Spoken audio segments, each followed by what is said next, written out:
Hey there, let's get back to it. Before I dive into the playground, I might as well go turn in my biodata for a planet lander upgrade to resist hot temperatures. There is a nearby Melnorme trader.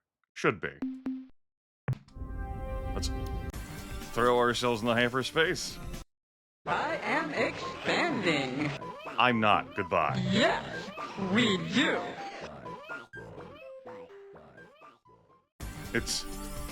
It has been days. I've still had enough of you. We'll let the autopilot take us away. So Alpha Vulpeculae, then I'll head back out here to Delta Vulpeculae, which double checking the coordinates, yes, and we'll go from there. Okie dokie, dokie dokie. And we won't pay attention to what the Pekunk are doing. Agreed? Agreed. You know, I have half a mind to just let them continue to do it. Not my business, right? Also, I forgot how empty Alpha Vulpeculae was. That makes things easy. What a coincidence. I was just talking about you with a Keel Verzi captain. My ears were They burning. expressed great interest in your explorations and struggles against the Ur-Quan. But, like all Verzi, I'm afraid they were hesitant to introduce themselves for fear of, well, frightening you. In any event, it is a pleasure to meet you once again. Now, what can we do for you today? What would you like to sell, Captain? Business. The 325 units of biological data we downloaded from your ship earn you 650 credits. Hooray! Purchases. What trade items would you like to buy today? Tech. The technology we are now offering is everything you need to know to assemble modifications to your planet landers, which make them resistant to planetary hotspots. Give it to me. With these new ablative plasma heat shields, your crew will be substantially safer on hot worlds. But like all our lander modifications, this protection is not perfect, so remain cautious. Since the changes to your landers are straightforward, your landers should be fitted with the heat shields by the time you return to your ship. The technology we are now offering is plans for building Hellbore cannons, a weapon much more destructive than a simple blaster. Ablative, huh? I'm more familiar with ablative. I don't feel like looking up right now whether I've been wrong all this time. Or whether the Master Trader just has a different way of going about things. Maybe both are acceptable. Captain, just a suggestion. Hellbore cannons are energy gulpers, so unless you want to have a long delay between shots, I would suggest you add dynamos or even Shiva furnaces to your ship. What are Shiva furnaces, you ask? We'll get to that in just a moment. The technology we are now offering includes details on how to develop the Shiva furnace modules we were just discussing. These units generate energy for your combat batteries twice as fast as your standard dynamos.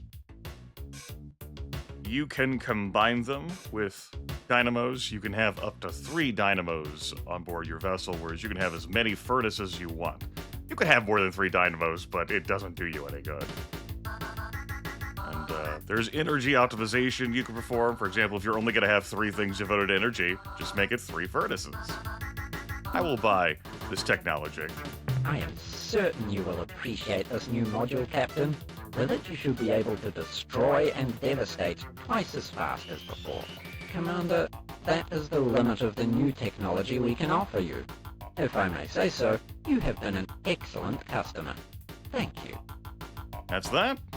No more technologies. We can buy info at 75 credits per. That'll teach us a lot about things. We can also grab fuel, and I am tempted to do so, considering all of the planetary exploration I may do. But we're not buying more information right now, that's for sure. We have things to do. I'm gonna go ahead and say no to more Melnorme. It has been a pleasure dealing with you, Captain. We look forward to your next visit.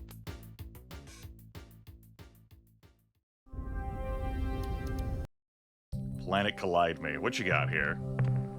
This iodine world, Yep. And over here. Opalescent world. Ooh. Well, let's let her rip, shall we? Wait, what? What does he mean by that? What do you mean by that, let her rip? Oh god, the world's on fire! It's not worth it! It's not worth it! He just keeps driving! Yeah. Just said, we had to test out the shields while we were here in the system, make sure they work properly. While the Melnorme Master Trader is here. And if they didn't, we'd have to have a very firm conversation with the melted remnants of my crew, assuming I was able to pull the lander back out in time. So it seems both pronunciations are acceptable, though from my limited digging, because yes, I wouldn't let this go. It is possible. Ablative refers more to the grammar usage of the word, whereas ablative is the only one acceptable for the nautical and engineering aspect. I didn't dig that hard. I have gameplay to do. Delta Vulpeculae has a lot going on for it. We'll get diving straight into it. This is a metal world, made out of metal. Seen here. Metal. Woo! Alright. Let's get down there and let her rip, yeah?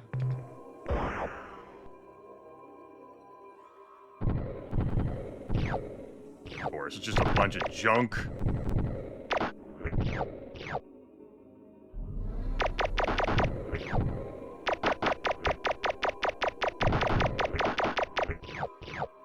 Sure, deluxe blobs.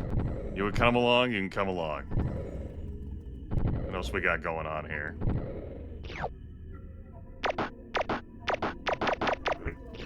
We have some goo burgers. Welcome to Goo Burger, home of the Goo Burger. Yum.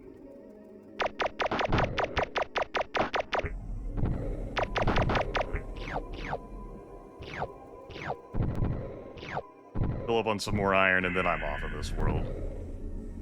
That's enough. From the furthest out to the closest in. It's Planet 1. Old Howl world. Got some bio life forms and some radioactives. Let's take a look.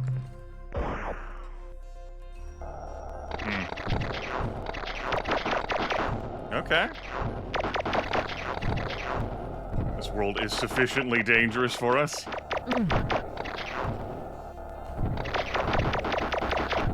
Sufficiently dangerous. Big game hunting here.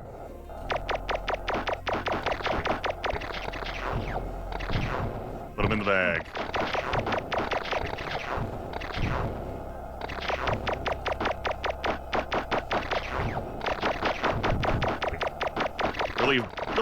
Really stress testing these upgrades, yeah?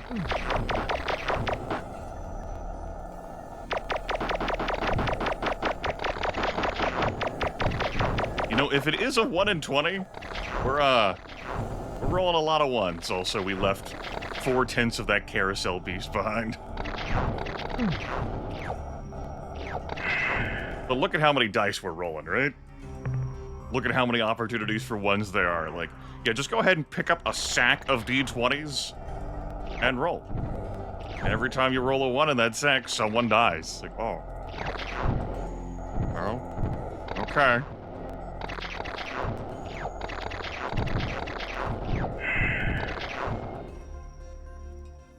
Ta-da! 104 biodata, back up to that. 990 storage space left, though there's plenty of stuff we can junk. Planet 4. Azure world. Very light on the gravity. Nah. Oh my goodness. This gas giant has so many friends. So popular.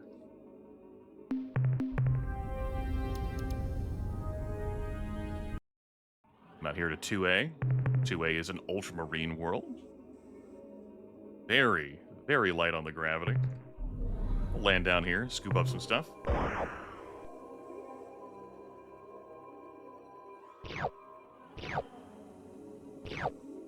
Loads and loads of Krypton.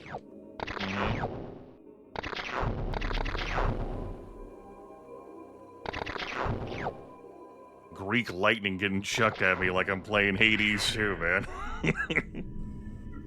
Get out of here.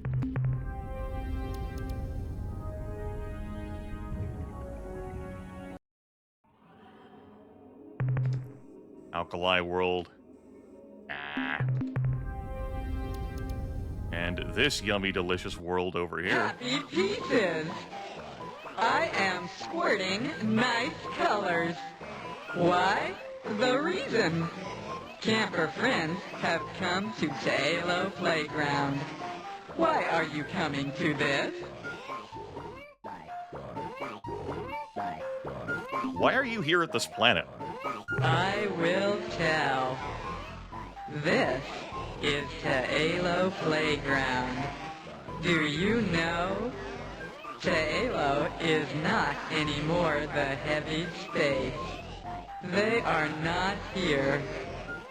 To play with Tailo, ores must spread into pretty space. There are so many good places for this here. Ores are happy. Of course, you do not know Tailo. You are campers. You cannot go into pretty space. Too bad.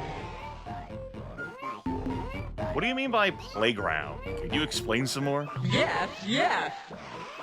You say words, then I say. It is fun in between. More fun than dancing. Many gravity centers in heavy space make good party places.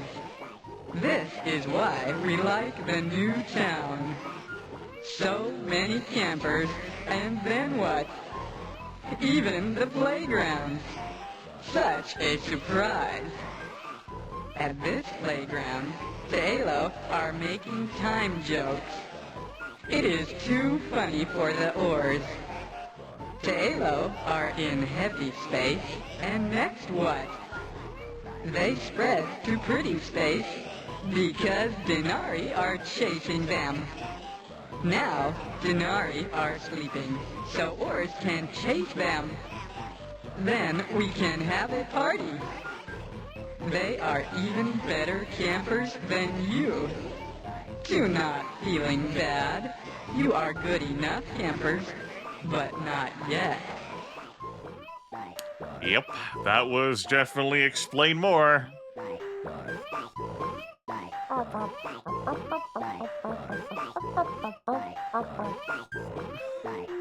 Would you mind if we did a bit of exploring on the planet's surface? You are asked if ores are upset. Ores are not upset. You are happy campers. Certainly, you are only slow time walkers. It is not fun on the surface in slow time. If you want to go, that is okay. Great. Thanks. I'm thrilled. Ebullient, really. So this treasure world is full of treasure and completely safe. It also has an energy signature. Let's scoop up these yummy orbs. We'll get to that in a moment. Not going anywhere. It stayed here all this time. I might leave the rest of this treasure on the playground. Report from surface. Captain, we have found an unusual glowing rock thing here on the surface. We first noticed it. We thought it was a naturally fluorescing igneous dike. But upon closer observation, we can only conclude this object is artificial in origin. Tailo design. Those guys sure built to last. Simple radiometrics show an age in excess of 20,000 years. Regardless of how old it is, it continues to radiate energy all up and down the EMR spectrum, with a concentration of emissions in the red-infrared range. Even though it weighs a ton, it will definitely lug this puppy up to the ship. One last comment before I sign off. Ensign Hodgkins and Witherspoon have both reported extreme headaches and mental disarray whenever they approach the Tailo device. None of the rest of us have any problems, so either the ensigns are just being babies, or the Tailo device produces some kind of shield that affects only certain people's minds. Maybe the scientists back at the starbase will tell us more. Don't ask how we're going to condense this damn thing to fit in the lander, and, I'm sure... Captain, you probably won't have any problems with it. Yeah. They really are just being babies, aren't they? Okay. That's cool. Yeah. Wonderful. That's ours now. What's up, Planet 3? Auric world. Full of the riches. Sure, we'll land on you. I left some behind on the playground. Gotta entice other folks to come visit the playground, right? Even though we're slow time walkers.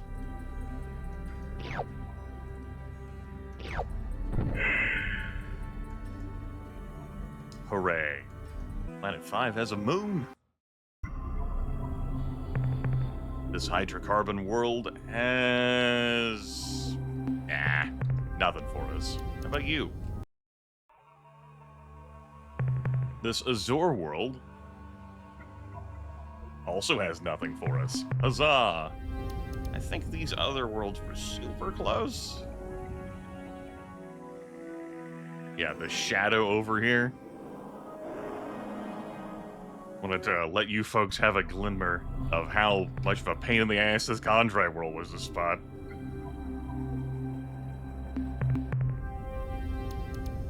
There I am in cut footage counting, rings.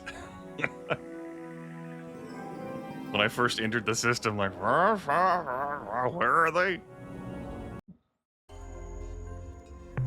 Much easier to spot this stuff when it's not all HD mega modified. Alright, Pellucid World. Heartbreaking. Devastating. Let's head around the ring counterclockwise. We'll go to Epsilon, Zeta, Eta, Beta, and then finally Gamma. That way, assuming I visit all of them, which I may not, I'll terminate here, which could be closer to other things I'd like to visit down there in the galaxy, if I continue to visit other things down there in the galaxy. That is likely an Or's Orb. Hey,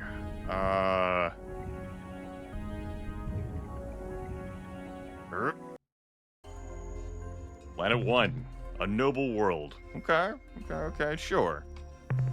We'll land on this noble world. World of nobility. A pedigree to match or something. Yeah, sure.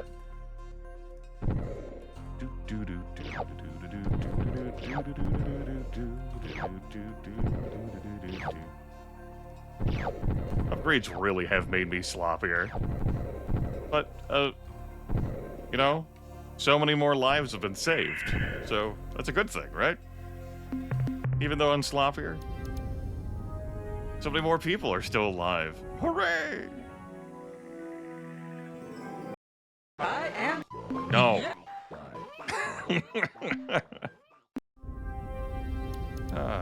Now, if we weren't allies, these planets would be a little bit more aggravating to visit.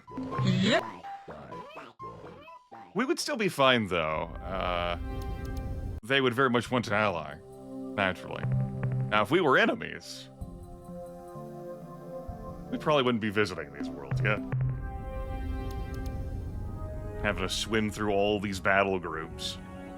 So many battle groups. Okay. Let's rotate. See whether that Or's Orb can catch. Not yet, but it will next time. Alright. Radioactive world? Could be a carbide world. I've been disappointed enough. There's those gas giants up there. What beauties.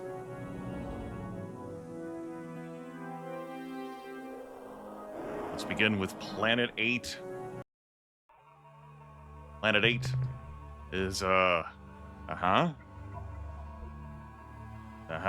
worth?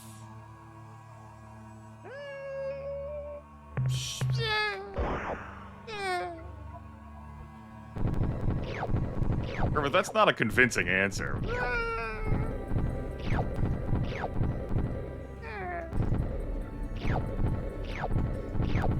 It's still not a convincing answer. There, I visited it. Hooray.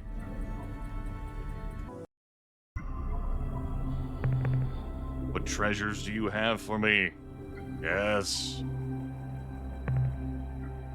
Orbs. Orbinate. Ponder the orb. Consult the orb. Ruminate upon the orb. Reflect upon the orb. Probably land down there another time. Sounds good to me. I don't think I'd land a third time, though.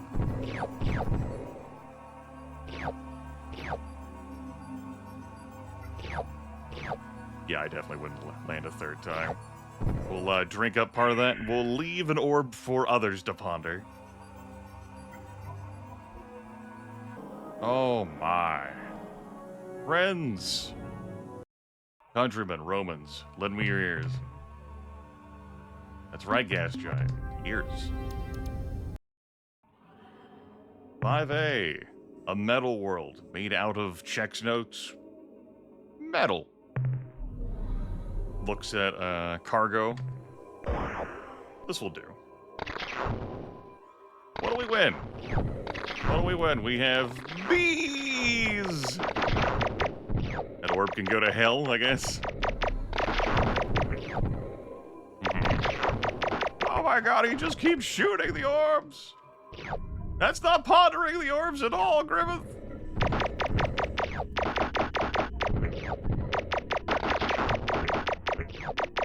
You monster! Alright,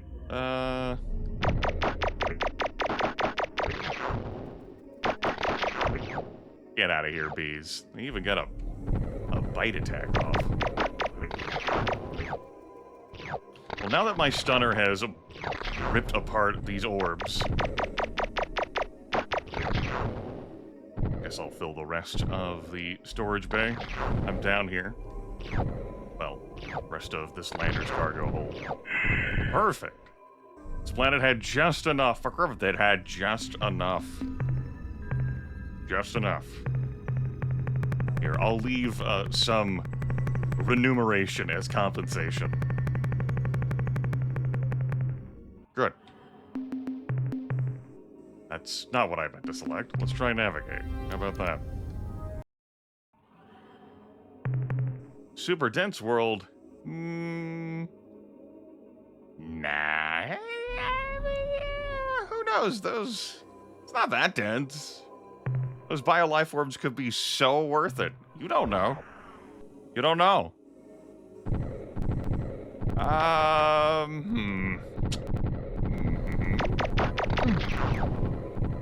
Well, we were here.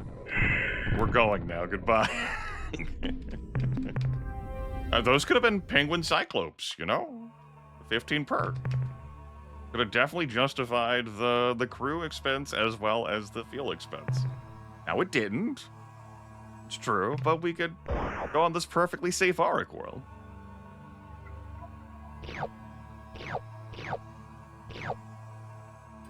Fill our pockets with gold. Makes the world go round.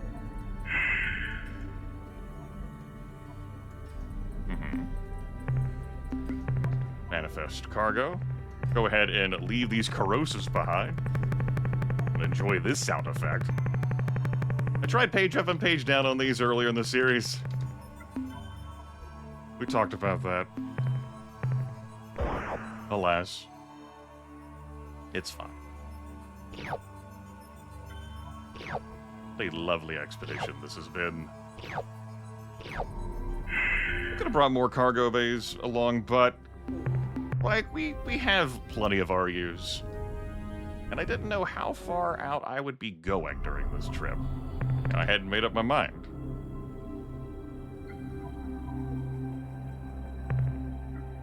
I still haven't made up my mind.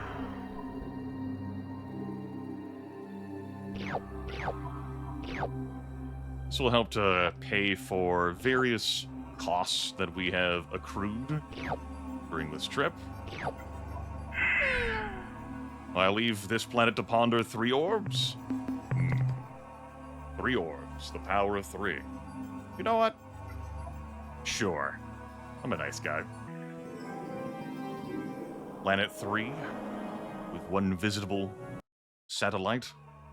Planet 3, a gas giant, like others and yet unlike them. What about you? Selenic? Oh no, it's actually a treasure world. Could not spot it well enough.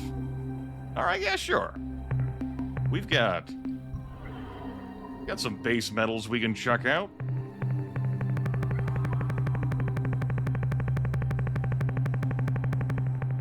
Hell yeah, got to listen to that sound effect some more. Let's go.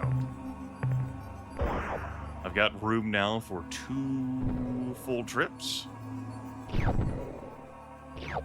some silver and iridium and gold and palladium.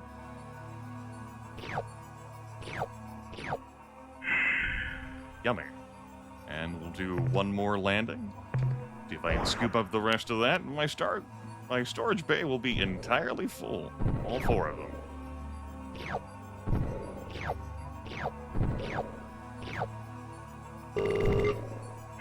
Just wanted to double check. Alright, looks great. Oh yeah. That was 3 and 3A. Well, you can come along with me then, as we head into the interior. Planet 1 is here. Don't expect we'll be visiting Planet 1's surface.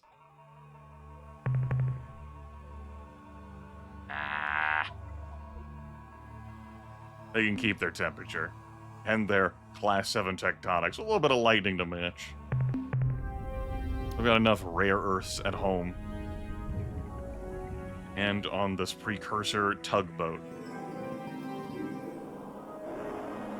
Not quite a tugboat anymore now, huh? We've nearly been playing for a full in-game year. Starts in the middle of February, late February? And then you have the 2-week time skip to reconfigure the starbase. Get into March. Alright, no to this world. I'm gonna come over here and ponder this orb. Another treasure world, my goodness. I picked up all these inferior orbs. Ah! I can't cut out this. I cut out so many other things, but how could I cut out this element, this aspect of jettisoning 1 orb at a time? Polluting the universe with detritus. Typical humans.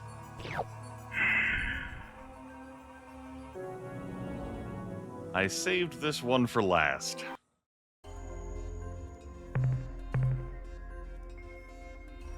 And indeed, it is radioactive.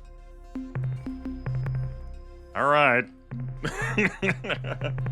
Some of those, noble orbs will have to go too. A fire sale. Who left all these noble gases out here in the vacuum of space?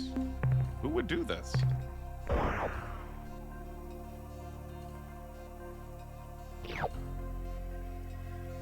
Could have configured things different. We didn't have to bring this much fuel, for example. Like I said, I didn't know where we'd be going. All right. Yummy, yummy, yummy, delicious stuff. Oh yeah. That's gonna pack a mean punch when I get back to the starbase. There is one more system I want to visit this episode. I want to include it in this episode. That is going to be Eta Vulpeculae. But first, I am expanding. quit expanding. Yeah. Do you have the infrastructure and army to support this? Oh, fuck. I didn't remember Eta Vulpeculae being this huge. Yeah. Planet 8, what's up? This is a magnetic world. This is not for us. I know. You're like, but the exotics, Grimith. The exotics. And I'm like, you raise a compelling point. It's good that I spotted those. Grimith, I'm the one who called them out, though. And I'm like, no, I'm the one who called them out. You're just a straw man. Like, oh. You're not even real. Oh. Why you gotta be like that, Grimith? There, I'll take those 3 magnetic monopoles. Swings and roundabouts, you know, with how much I jest, it's fine. We'll fill up with other stuff.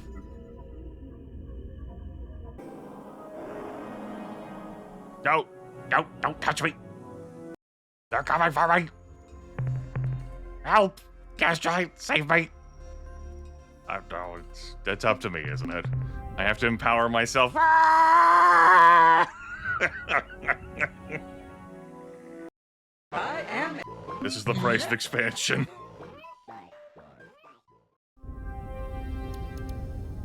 It's fine. Now that we've had a little chat, they'll move on.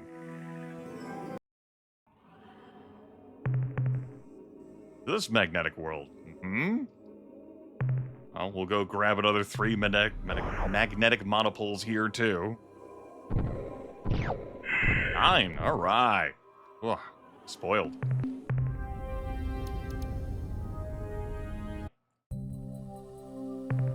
Ultraviolet world. A little bit of radioactives down there. Yeah, that's way too much gravity for those. Planet 4 is nothing.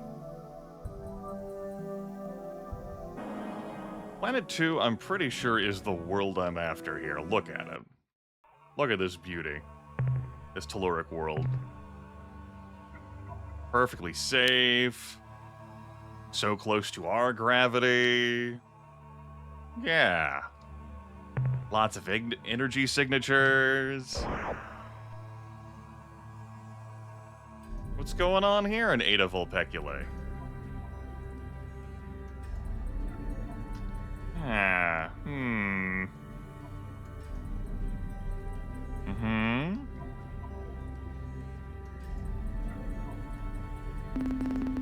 Report from surface.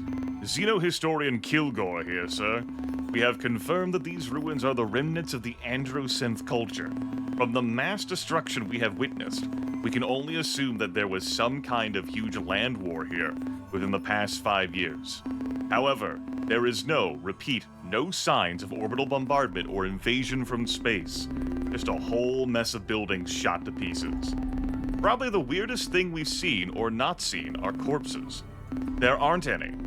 It's as though something appeared out of nowhere, blasted everything with nuclear bazookas, then grabbed all the Androsynth and disappeared. An additional report, sir, from Science Officer Bukowski. We have located an Androsynth scientific research station, and I have been trying to make some sense out of what is left of their central computer. As far as I can tell, about 7 years ago, the Androsynth began experimenting with something they called dimensional fatigue phenomena. I can't figure out what this dimensional fatigue, or DF as they call it, is, but maybe if we explored another city, I'd be able to find more information on this subject. Sure. Let's drive the lander to another city and hear more of that text beeping. I'm glad we have this. Glad we get to enjoy this in our high-definition MEGAMOD. Report from surface. Bukowski again, sir. It was Kilgore last time, whatever. We have found another research institute. Well, the ruins of one, anyway. The computers here's in better shape, allowing me to learn a bit more about the Androsynth's investigation into DF, dimensional fatigue. It would appear that their studies actually began over 10 years ago, after one of their blazer vessels discovered some precursor artifacts in Alpha Land.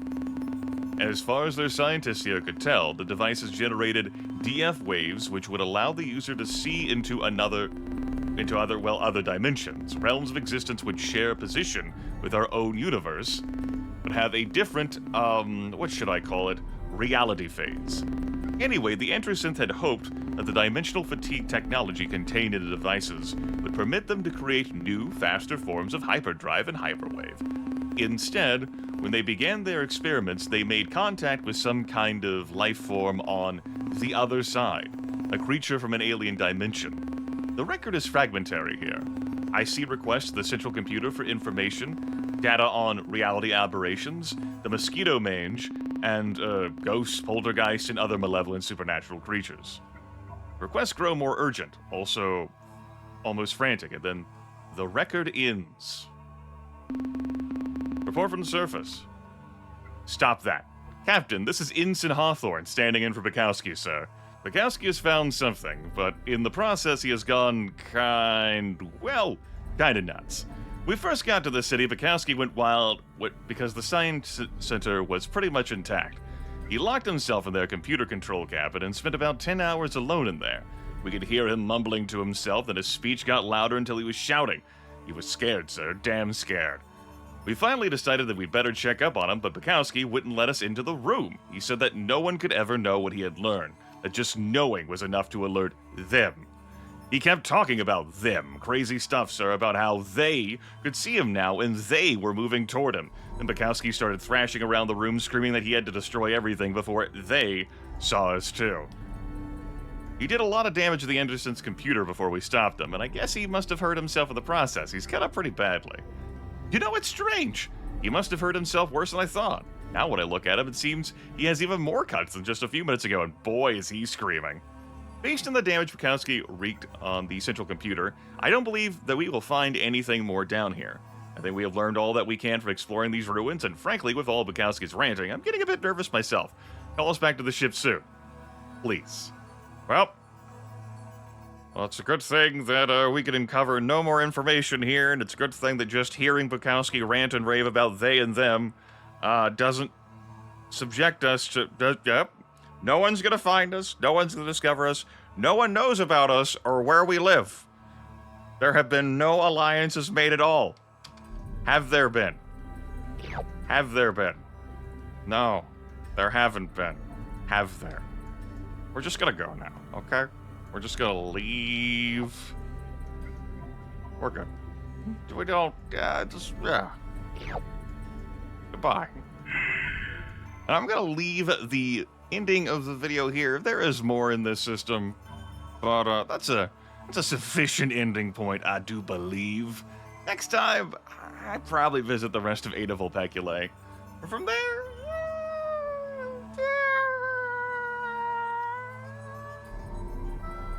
future Grimith will have to figure it out. That man's got a good head on his shoulders. He'll come to a decision.